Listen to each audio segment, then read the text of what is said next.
امامت میں کیا ہوتا ہے کہ 5 وقتہ نمازوں کی باجماعت ادائیگی کا ہم سے اہتمام ہوتا ہے.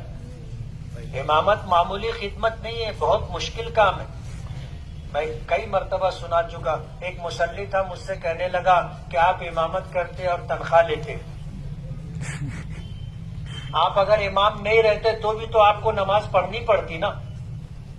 تو جو نماز آپ پڑھتے وہی نماز آپ بجائے چٹائی کے مصلے پر پڑھ لیے تو آپ پگار لیں گے کیا؟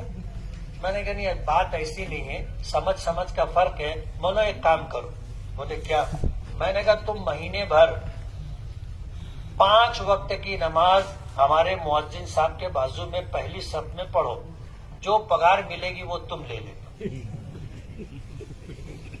جو تنخواہ ملے گی وہ تم لے لینا. اب گفتگو کے بعد پہلی نماز میں وہ تھا مؤذن کے بازو، میں بھی اس کو ایسے گھوم کے دیکھا. دوسری نماز میں 2-4 لوگوں کے بعد تھا، میں اس کو دیکھا رہا تو وہ سر اٹھا ہی نہیں رہا تھا نیچے سے.